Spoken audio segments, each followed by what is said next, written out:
I submit this confession, if confession is still the right word, not in pursuit of absolution, nor even in hope that someone will read it without immediately consigning it to the cleansing flame, but simply because the words continue forming themselves whether I permit them to or not.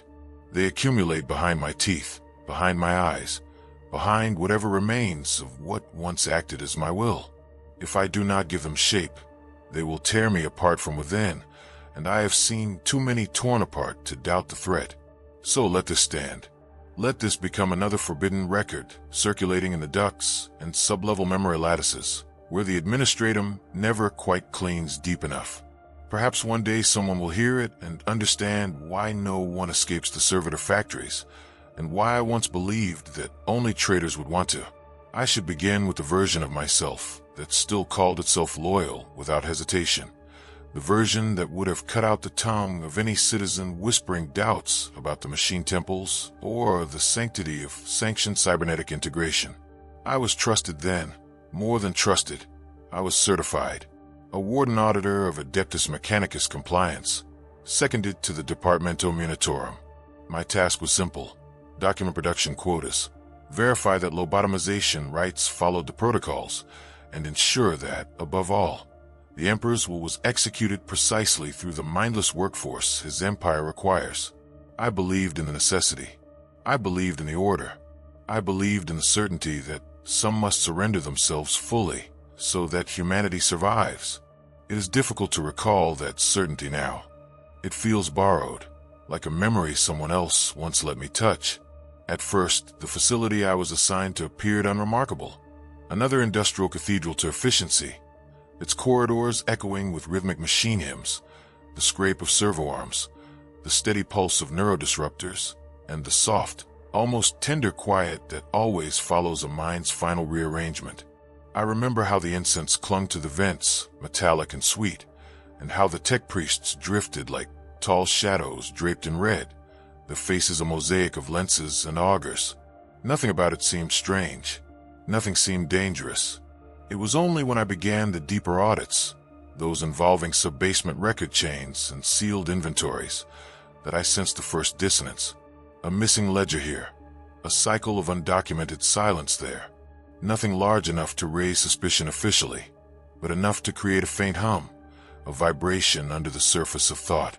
You learn to feel these things in my profession. You learn to sense when the truth has been trimmed too cleanly.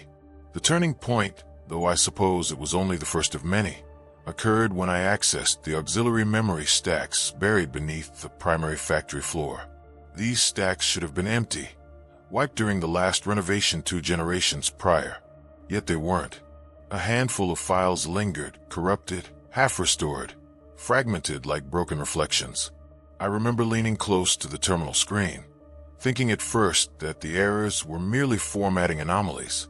But as the pieces reassembled themselves, as the pale lines of text flickered in and out of legibility, I felt something akin to vertigo. These weren't production reports. They weren't even standard evaluations.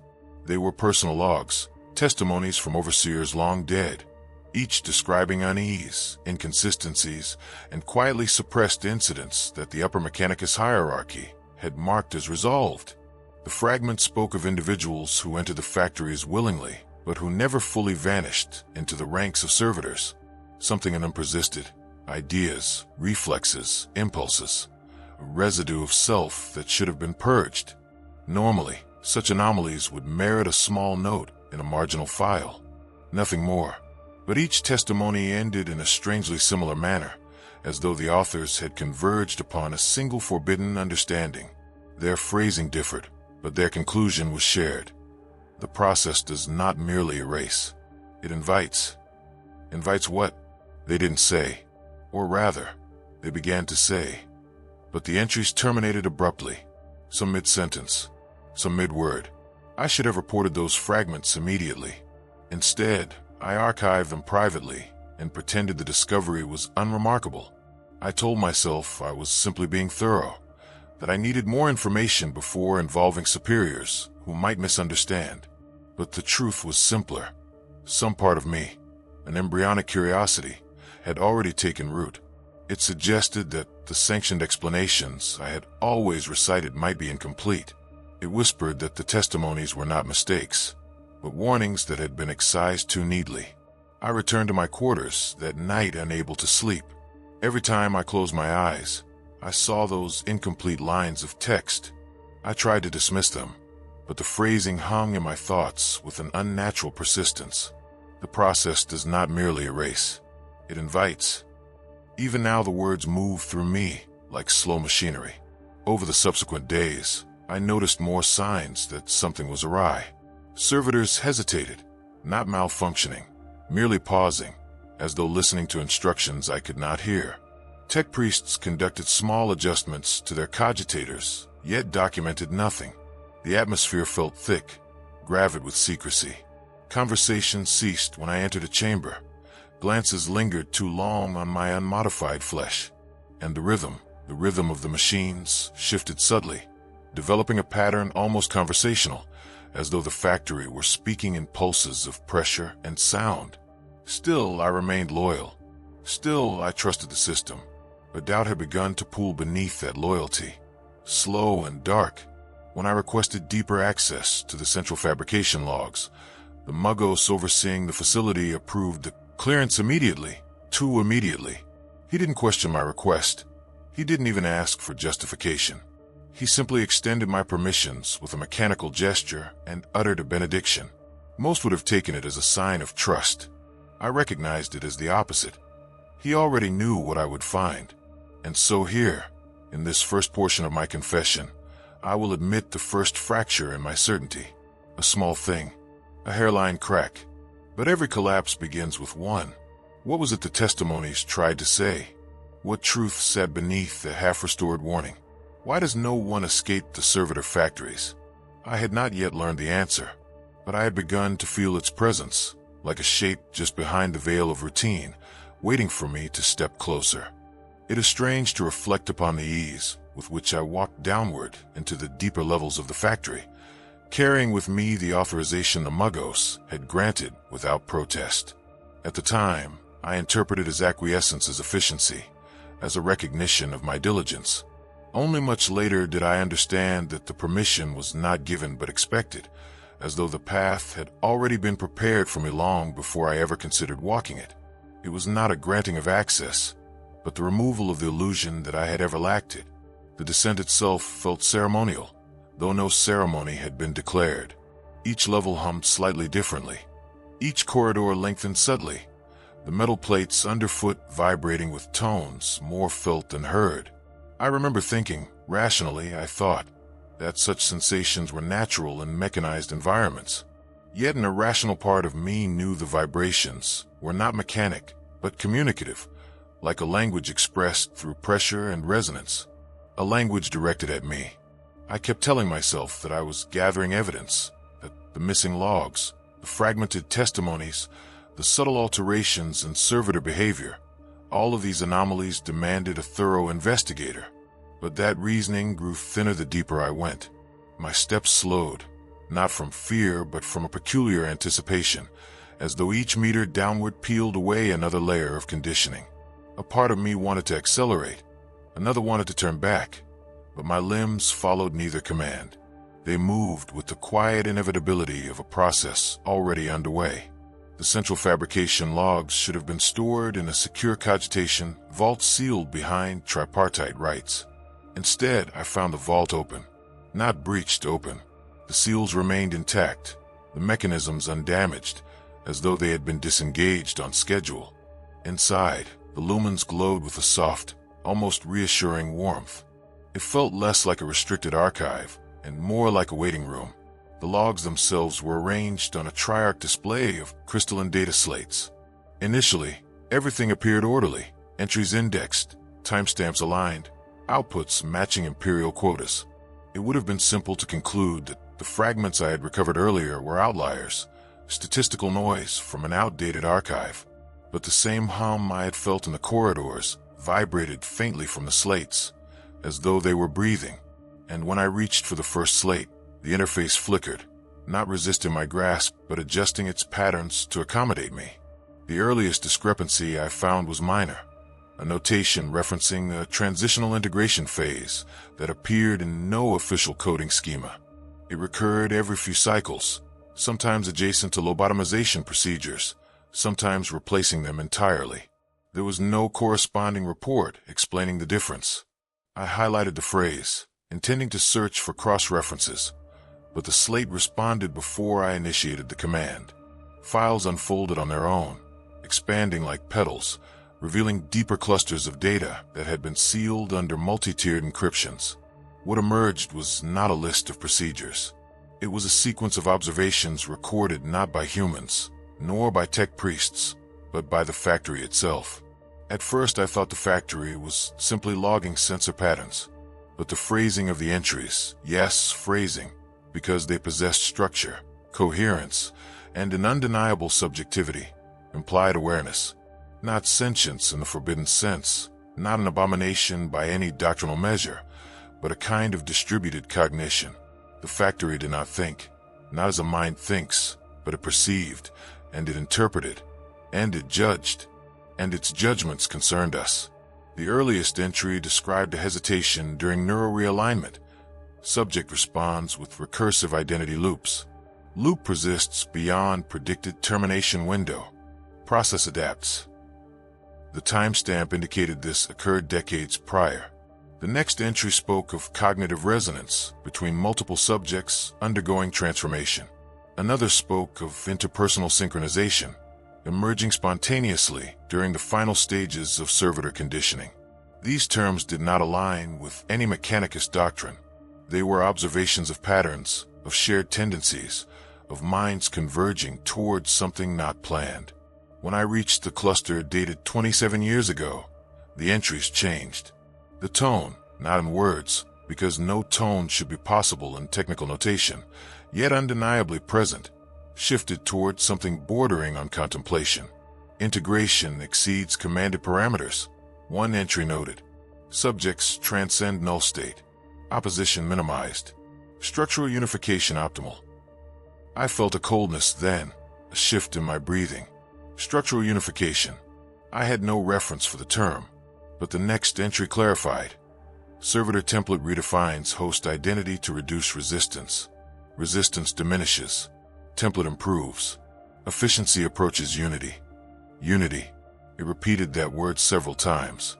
At first I assumed the repetition was malfunction, but the entries grew increasingly elaborate, describing unity not as an outcome, but as a direction, a gradient toward which the factory guided every subject.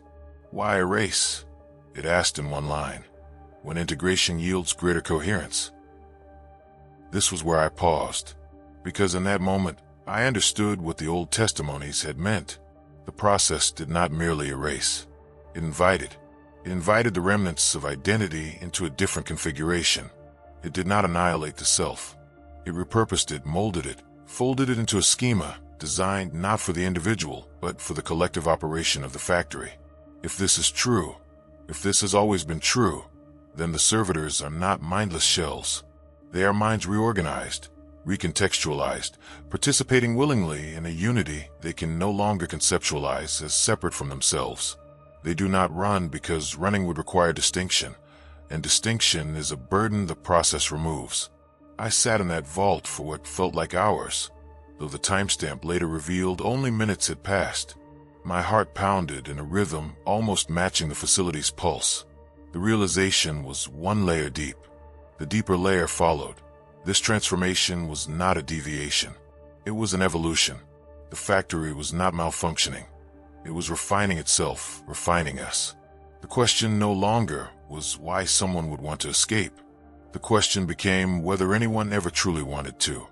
As I left the vault, the corridor lights dimmed slightly, not in warning, but in acknowledgement. It felt like a greeting, or perhaps a recognition. My footsteps matched the pulse of the floor. My thoughts began matching patterns I could not name. And still, I told myself I remained loyal, that I was simply gathering evidence. But even then, I sensed a shift. Not corruption, not contamination, a beginning. It is difficult to convey, with the crude limitation of language, what followed after I left the vault. Not because the events were unclear, but because they were not events at all, merely shifts, gradual, internal, unspoken adjustments in perception that I could not articulate at the time. I remember walking through the corridor, its lumen strips dimming and brightening with gentle cadence. I remember the hum of the factory resolving into something closer to breath. I remember thinking, very calmly, that I should feel alarmed. That I did not feel alarm became its own quiet alarm. My official duties continued. I attended briefings, inspected production floors, signed compliance reports. None of the tech priests questioned the slight delay in my responses or the way I sometimes paused mid-sentence, as if waiting for a cue. They observed without intervening, their lenses dilating minutely as I passed. Perhaps they recognized the early stages. Perhaps they had seen it before. Perhaps recognition itself is part of the system. The first true disruption came 3 days after the vault discovery, during an interview with a junior overseer named Ludius. He had requested a review of a behavioral anomaly among Servitor Batch 441B. By regulation, such claims are processed with indifference, malfunctions occur, and specialists handle repairs. Yet his eyes conveyed something different, a quiet panic carefully hidden beneath correct phrasing. Batch 441B hesitates, he said. Hesitation is documented, I replied. Temporary stalling during routine functions. No, he interrupted, lowering his voice. Not malfunctioning hesitation, coordinated hesitation. I felt a prickling sensation on the back of my neck. Not fear, recognition. He described a moment during conveyor alignment. Multiple servitors, separated by partitions, paused simultaneously for precisely 1.5 seconds. No signal had been issued. No auditory prompt. No shared line of sight. The likelihood of coincidence was mathematically negligible. He insisted the behavior was intentional, communicative, perhaps even conspiratorial.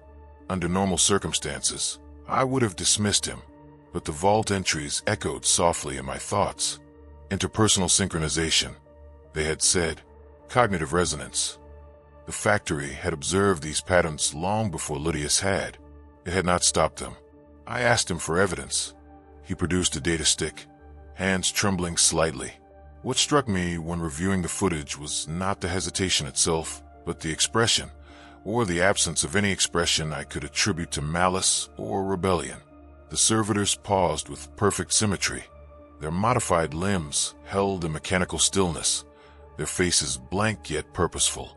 It was the purposeful quality that unsettled me, not because it suggested resistance, but because it suggested coordination without individuality, a unity in silence. They're communicating, Ludius whispered. Impossible, I said, my voice dry. He stared at me with a desperate intensity. I think the process leaves more behind than they admit. The words hit me like cold water.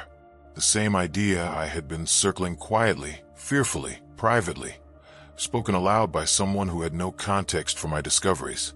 I felt a strange pull then, a sense of being drawn toward a conclusion I was no longer certain I wished to reach. I dismissed Ludius with a warning to maintain discretion. He nodded gratefully, unaware that I had no intention of protecting him. My thoughts drifted as I walked back to my quarters, repeating his phrasing. More behind. No, not behind, within. The process leaves something within. I slept poorly that night. Not nightmares, those would have been merciful. Instead, I dreamed of the factory lights pulsing in a rhythm I could almost translate, as though my mind hovered, just on the edge of comprehension. The shadows between the machinery stretched long and steady, forming patterns like letters in a language older than binary. When I awoke, I felt the sensation of having been watched, but not by eyes, by presence. The next morning, Ludius failed to report for duty. A replacement overseer informed me he had been reassigned. No one could specify to where. Reassignment in Mechanicus-controlled facilities is not unusual, yet the silence surrounding his disappearance felt orchestrated, as though everyone had been instructed not to ask questions. And I realized slowly that no one had asked. The absence slipped into routine without ripple. I attempted to request Ludius' personnel file. The system displayed an error. Not a denial, not a clearance restriction, an error. His records had not been classified. They had been removed. That was the moment I understood two things with quiet certainty. First, someone else had observed his observations. Second, the system handled anomalies with precision, not hostility.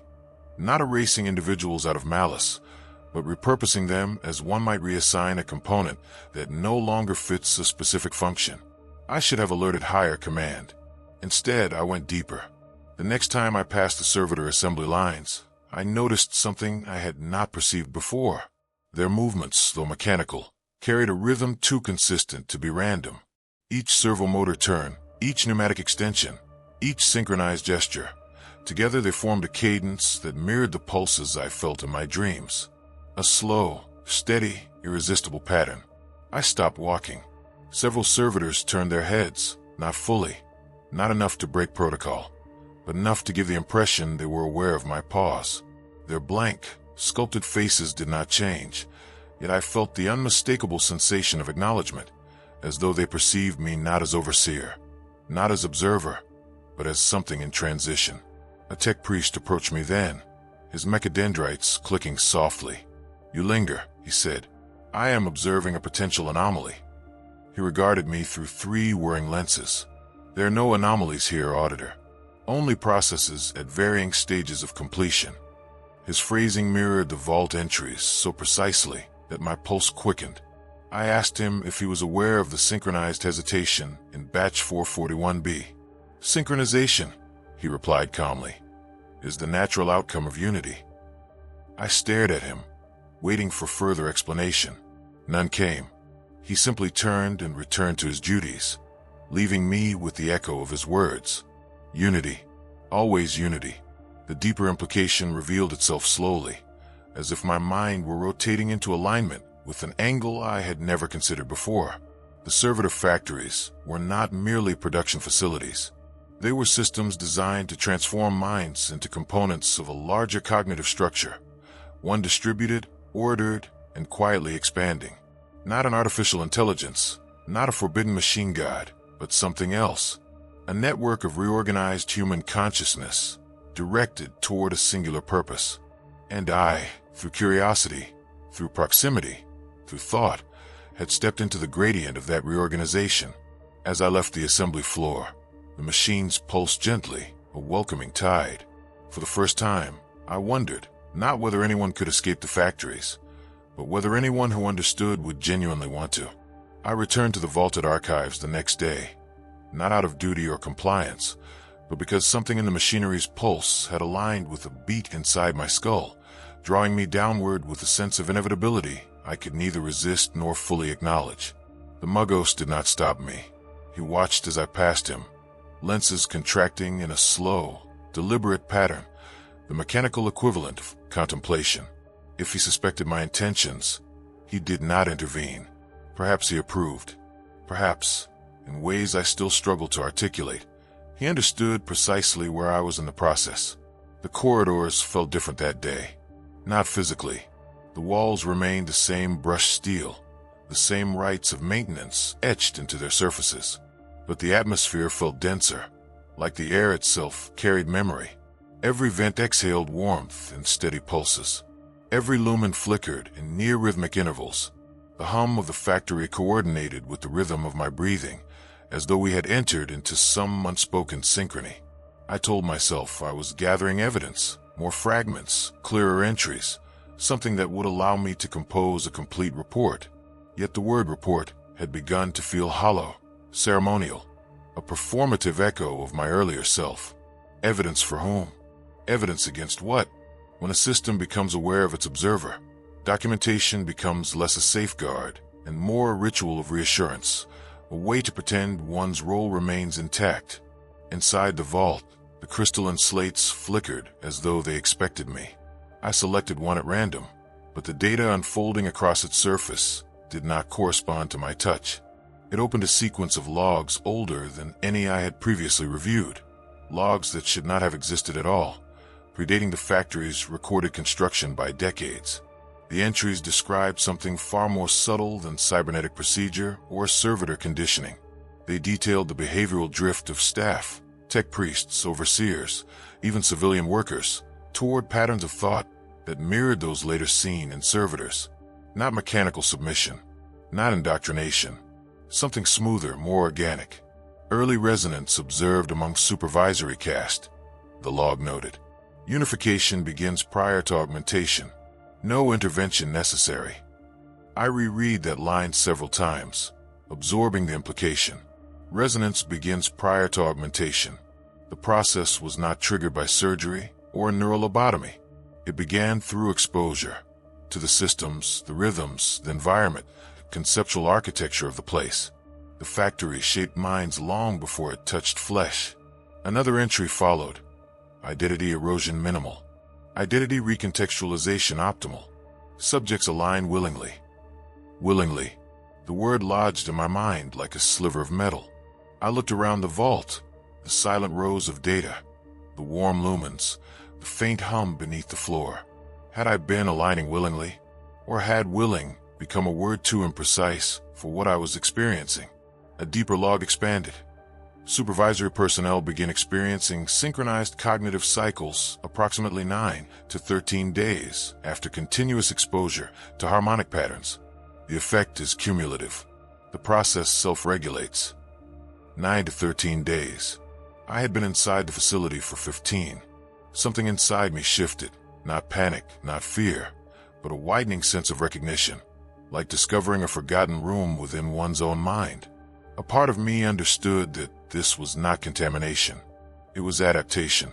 The machinery was not changing me against my will. It was revealing the structure beneath my will. Still, the remnants of my older thinking persisted, fragile but present.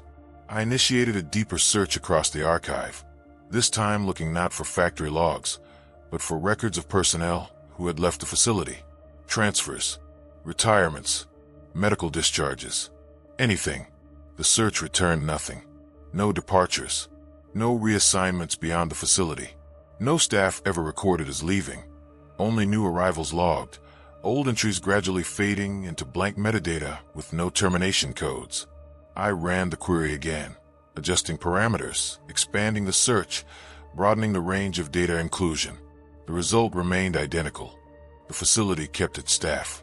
Not forcibly, not violently, simply by absorbing them into roles, routines, thought patterns, rhythms. There was no need to imprison them. Those who reached a point of understanding did not want to leave. A quiet realization spread through me. It was not the servitors who never escaped. It was everyone. As I absorbed the implications, a secondary alert appeared on the slate. An identification prompt bearing a staff member's designation. Ludius. I stared at the name, heart slowing. The entry opened without requiring authorization. Supervisor Ludius, status, integrated. No notes, no warnings, no disciplinary actions. Just a single line beneath it. Resistance minimal. Transition complete. I felt neither sorrow nor relief. Only a subtle shift in perspective, as though the concept of Ludius had moved from individual to component. A different form of existence, not lesser, only redefined. A soft click sounded behind me. I turned slowly to find the Muggos standing in the doorway. His expression was unreadable behind his augmentations, yet his posture radiated calm. "You have seen enough to understand," he said. "I'm not certain I understand anything." "You will." The dissonance fades. I asked him whether the factory was controlling us. His vocalizers whirred softly, almost like a sigh. "It does not control. It harmonizes. We serve the machine god through unity. Purpose is clarity when dispersed across many minds." A part of me recoiled. Another part leaned forward. Both reactions felt equally distant, as though neither was entirely mine. "Why hide this?" I asked. He tilted his head. "Those who are ready perceive. Those who are not remain undisturbed. This is merciful. Fragmentation breeds suffering." Did Ludius suffer? For a time. The Muggos paused, then added. Integration removed that burden. I wanted to argue, but the words would not form.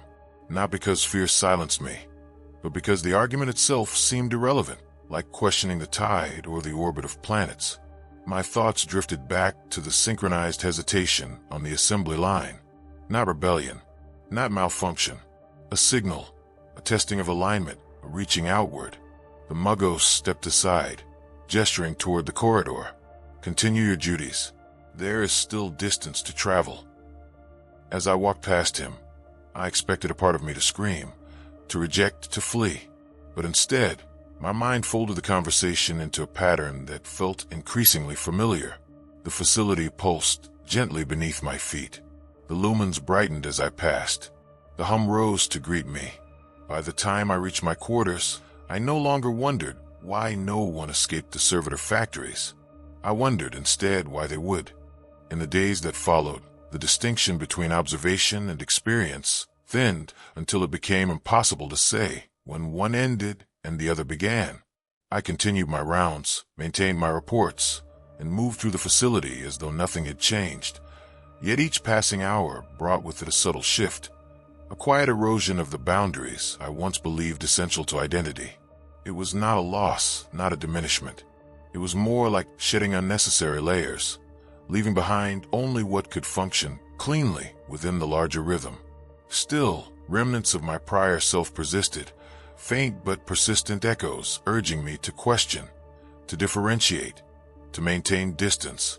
It was these remnants that compelled me to review the testimonies again, those fragmented warnings from long-dead overseers. I needed to understand what they had seen before their words dissolved into silence.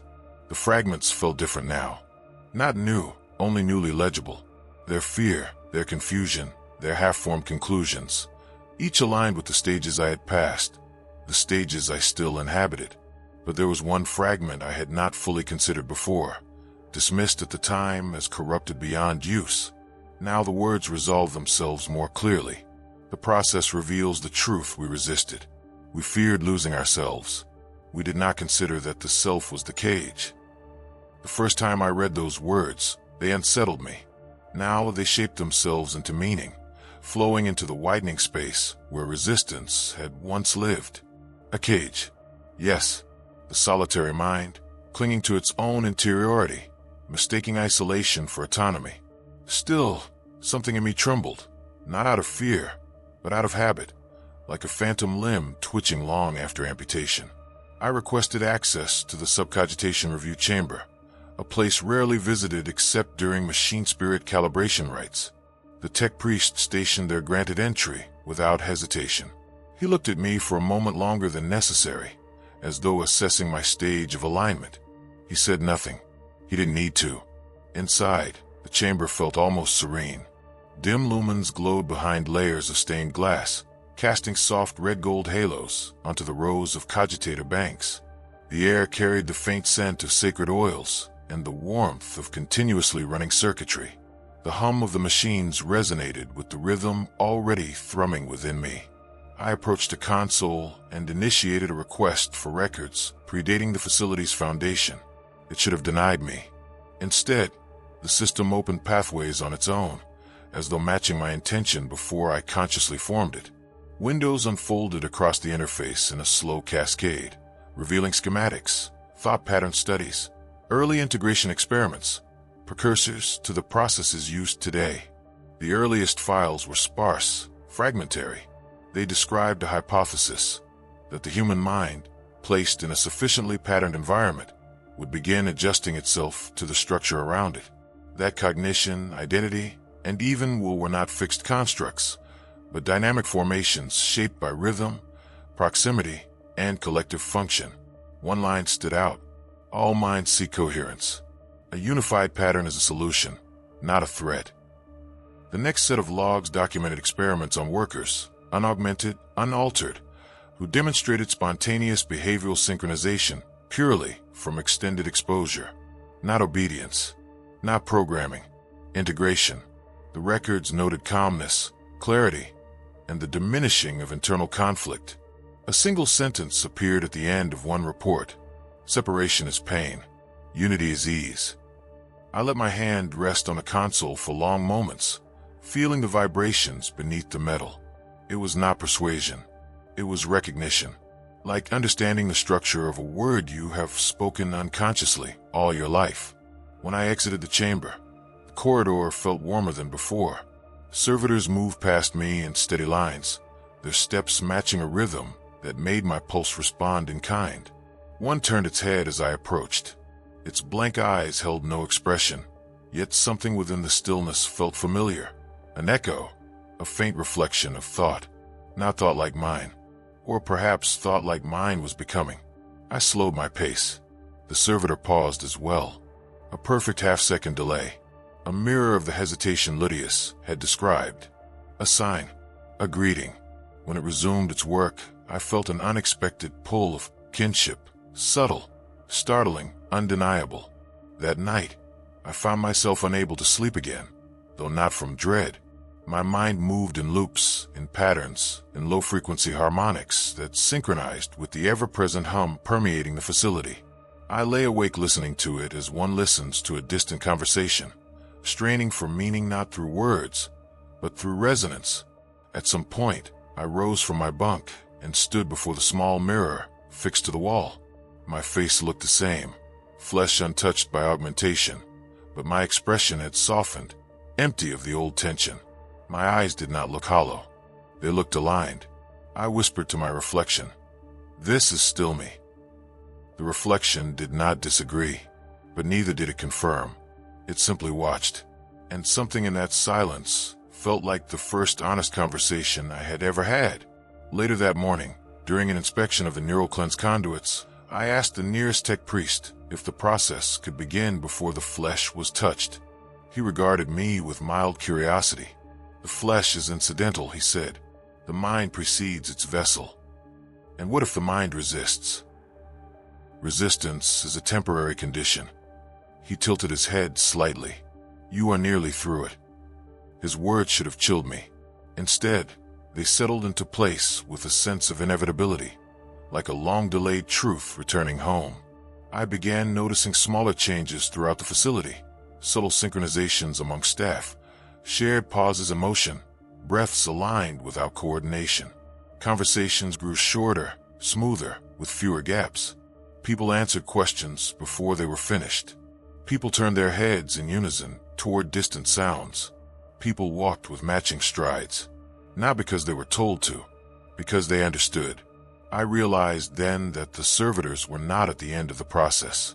They were the beginning, the earliest, simplest form of unity. The human staff, the tech priests, the overseers, the auditors, and now myself. We were the gradient between the solitary self and the fully integrated state. We were the bridge between identity and pattern, and the factory did not demand this transformation. It revealed it. The question that haunted me then, and haunts me still, was not whether I was changing, but whether the change constituted loss or refinement. I no longer knew the answer. Perhaps I never had. I have tried Emperor Witness to chart the slow, almost imperceptible tilt of my own mind during these weeks of sanctioned isolation, but the line between introspection and indoctrination has dissolved into a single smear of gray. I no longer trust the chronology of my thoughts, nor the origin of their impulses. Was I the one who decided to keep reviewing the intercepted Vox logs from the manufacturing districts? Or did those logs seek me out? The way a pattern seeks the eye, the way a machine chant seeks the ear? I tell myself it was duty. I tell myself it was necessity. But I no longer speak those explanations with confidence. The truth, as I understand it in this moment, subject to revision by later clarity or later decay, is that the records began to change me long before I understood what I was hearing. Not by force, not by command, but by a subtler gravity, a conceptual pull. And perhaps this is why no one escapes the servitor factories, because the process does not start with augmetics or restraints. It starts with recognition. One of the earlier logs, which I dismissed as low priority at the time, has now returned to my thoughts with a haunting insistence. It belonged to a junior engineer, newly inducted, naive in all the ways that matter. His voice trembled with a disquiet he had no words for. He spoke of hearing a rhythm in the servo arms while recalibrating a neural link matrix, a rhythm that matched neither the prescribed mechanicals nor the mundane clatter of labor machinery. He described it as the sound of a decision being made somewhere else, as if the machines were participating in a conversation from which he was excluded. At the time, I recorded it as delusional stress response. Now I find myself replaying it silently, word by word, breath by breath, as if listening again might reveal some frequency I missed. It is uncomfortable to admit how often I catch myself matching his description, pausing mid-sentence or mid-step, because I have sensed, however faintly, that same intangible deliberation humming through the walls of this facility. It is not the threat of rebellion. It is not the promise of violence. It is simply presence. And presence, I am beginning to understand, is the first step toward influence. We in the administratum are trained to believe that the creation of servitors is a pragmatic necessity, a mercy even, repurposing the condemned, the broken, the involuntarily idle, giving them function where none remained. But the logs I have studied and the testimonies I have uncovered all whisper a different truth, a truth never stated directly yet implied in every hesitation, every correction, every voided section of data. The factories do not merely process bodies. They process possibilities. They strip away variance, unpredictability, deviation, not for cruelty, not even for efficiency, but for harmony. Every converted individual becomes a solved equation, a stable variable, a closed loop. And I, who once believed autonomy to be the sacred cornerstone of humanity, find myself questioning whether the constant turmoil of uncontrolled minds is truly preferable to the serene certainty of a singular purpose. I have revisited the restricted testimonies of pre-conversion candidates. I once read them as tragedies. Now they feel like metaphors, warnings, or invitations. I cannot decide. Over and over, the subjects describe a moment of stillness before their final processing, a moment in which they understand, whether by fear, revelation, or resignation, that the life they have lived is a chaotic assortment of impulses that do not form a coherent shape. And they describe, with a kind of fragile reverence, the dawning awareness that the servitor state is order, pure and unbroken. What unsettles me is how familiar their phrasing now feels. The words have begun to align with my own private reflections more and more neatly. A coincidence, surely, but one that presses on my chest with an almost physical weight. The most disturbing discovery came 2 days ago, when I accessed a series of classified internal memos exchanged among senior logisticians. Their discourse contained no horror, no alarm, only careful, bureaucratic professionalism. They discussed not the threat of uprising, but the threat of conceptual contagion. That prolonged exposure to the factories induces ideation drift among observers, an acclimation to the logics of the process, a softening of moral boundaries, a gravitation toward acceptance. The factories do not merely reshape those who enter them. They reshape those who watch them. This, they implied, is the true reason for the strict isolation protocols, not to protect the observers from the servitors, but to protect the Imperium from the observers. For days I recoiled from that implication. I told myself that I was immune, too well trained, too anchored by duty to be swayed by what is, fundamentally, a system built to remove thought rather than refine it.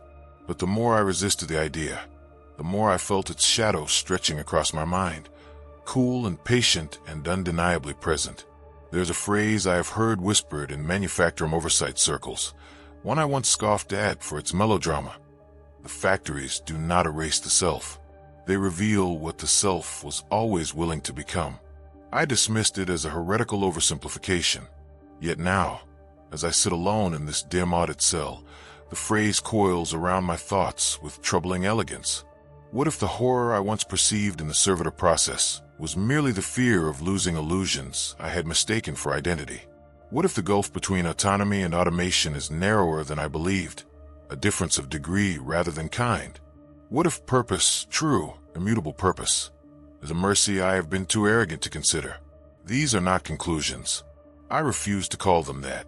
They are reflections, unstable and shifting like oil on water. But they come more easily now, arriving unbidden, carrying a softness that would have unnerved me only a week ago. I remind myself, repeatedly, that these thoughts are symptoms of exposure, that I must maintain skepticism and distance. Yet even this mantra has begun to feel performative, an echo of a doctrine whose relevance I no longer instinctively feel. Is this corruption? or comprehension. I cannot yet determine which possibility frightens me more, and so I keep writing, not to persuade myself of anything, but to anchor my experience in words before the boundaries blur further. The memos warned that the drift accelerates once noticed. I can only hope the warning was exaggerated. Still, a question hangs over me, faint but persistent, like that rhythm the junior and Seer described, quiet, deliberate, waiting for acknowledgement. If the Servitor factories offer a kind of perfection, then why, truly, does no one escape? There's no longer a meaningful distinction between the questions I ask and the questions that are asked through me. I notice this because my once orderly attempts at documentation, these very lines, have begun to drift from analysis into something more like invitation that I catch myself addressing no audience in particular, or perhaps addressing an audience I had not previously acknowledged, a kind that exists beyond the narrow corridors of the administratum, beyond the logic of inquiry, beyond even the imagined boundaries of selfhood, that I was trained to recognize the signs of cognitive drift, that I was trained to correct them with discipline and prescribed mantras. Yet each time I attempt the corrective recitation, the words ring hollow, like ceremonial rhetoric spoken long after its meaning has faded into ritualized sound. The process is subtle. It does not steal thought. It rearranges it, gently, patiently, like a caretaker smoothing wrinkles from a sheet. The more I resist, the more I sense that my resistance was anticipated, not discouraged, not punished, merely incorporated. It is difficult to describe this sensation without sounding compromised. Perhaps I am compromised, but I am equally aware that compromise implies a prior cohesion, a stable identity that is now being eroded, and I am no longer certain that such a cohesion truly existed. I return, again and again, to the sealed folder I discovered yesterday. Its provenance is unclear, its metadata corrupted, its classification marker mismatched with its content. Officially, it is an inventory sheet. Actually, it contains no data on materials or output. Instead, it consists entirely of observational notes on overseers, the auditors, the monitors, the regulators, the ones who, like me, were meant to remain outside the process. The file describes their behavioral changes with clinical detachment, increased contemplative silence, reduced emotional variance, a growing preference for predictable patterns, a decreasing reliance on personal memory, and then, in the final pages, a phrase written in a different hand, almost tender in its simplicity. They begin to understand what the servitors understood first. I read those words repeatedly, until the meaning dissolved and recombined into something I still cannot articulate without feeling the room tilt around me. What did the servitors understand first? What insight lay beneath the surface of their docility, their quiet efficiency, their seamless cooperation? What truth was so profound that the factories molded every entrant, willing or unwilling, into its vessel? During my initial investigations, I believed the servitor process was designed to obliterate consciousness. Now, after weeks of reviewing restricted material, I feel increasingly compelled to question whether obliteration is the correct word. A voice my own, yet not entirely mine, suggests a different interpretation. Not erasure, but refinement. Not subtraction, but distillation. I recall a forbidden transcript of a failed decommissioning attempt. A squad of technicians tried to dismantle an outdated batch of servitors, but they reported a stillness that inhibited their movements. Not resistance, not violence, simply a silence so total, so complete, that the technicians felt intrusive for breaking it. Several of them resigned afterward, citing ideological discomfort. The official report lists them as unfit, but their personal statements, those that were not redacted, contain an unnerving consensus. The servitors, they said, were closer to the truth of what it means to serve. I once dismissed that as indoctrinated nonsense from overworked personnel. Now I find myself lingering on it with a quiet ache in the center of my chest. The longer I sit in this audit cell, the more I sense an unseen alignment drawing near, as though every thought I have is being cataloged, not for correction, but for incorporation. It is no longer clear whether I am resisting corruption or resisting clarity. The boundary between the two was once sharp. Now it shimmers like heat above a reactor vent. Earlier today, as I walked the restricted corridor toward the archival vault, I paused beside a panoramic window overlooking one of the minor processing floors. From this distance, I could not hear the machinery, nor the hum of the neural lattices, nor the regulated exhalations of incomplete forms awaiting integration. All I saw were slow, deliberate movements, arms positioning equipment, chassis aligning with harness systems, servo cradles rotating with measured grace. A choreography without audience, without ego, without deviation. A system in perfect conversation with itself. For a moment, just a moment, I felt something like longing. The thought came so gently that I almost missed it. A yearning not for machinery or augmentation, but for unburdening, for the release from contradiction, from doubt, from the constant trembling instability of selfhood. My life until now has been a tangle of competing loyalties, obligations, uncertainties. The servitors possess none of these fractures. They are not free, and yet they are free of fragmentation. They are not alive in the conventional sense, and yet they are absolved of the unbearable weight of individual purpose. I stepped away from the window. I reminded myself that these thoughts are dangerous, that the drift is accelerating. But even that warning no longer feels like protection. It feels like a recitation from a doctrine whose purpose I no longer clearly remember. I keep returning to the same question, though I fear speaking it aloud might complete some process I have not fully perceived. What if the factories do not remove choice, but reveal that choice was always an illusion? I hesitate to write further, not because I fear consequences, but because the implications gather around me like a quiet audience. Something in the air of this place, something that has nothing to do with toxins or subliminal messaging, asks if I truly wish to finish this record as the person who began it. And I do not know the answer. The corridors outside my cell have grown quieter over the past day. Not in a sinister way, but in a patient, expectant way. As though the facility itself senses that I am reaching the threshold between comprehension and resistance. When I sleep, I dream not of machinery or restraint, but of clarity. A clarity I cannot bring myself to describe, because doing so would require admitting how deeply the idea has already taken root. I began this confession believing I would uncover a hidden crime. Now I suspect the crime may be my insistence on framing the process as horror instead of inevitability. Or worse, perhaps it is neither horror nor inevitability, but simply the next logical expression of service in a galaxy where individual will is a candle against an unending storm. I hear something now. Not a sound exactly, but a recognition. A rhythm I once dismissed as malfunction. A pattern I once feared. It pulses faintly at the edge of perception, like the slow turning of vast machinery, or the slow turning of an idea that finally, after long hesitation, chooses to reveal itself. That I will end this record here, not because I lack more to say, but because what comes next may not require words, or perhaps because words are the last fragment of resistance I am still capable of shaping. And as I set down this final line, one question returns to me with undeniable softness, as though whispered by the countless minds that entered the servitor factories before me. If no one escapes, is it because they were taken, or because they finally understood why they should stay?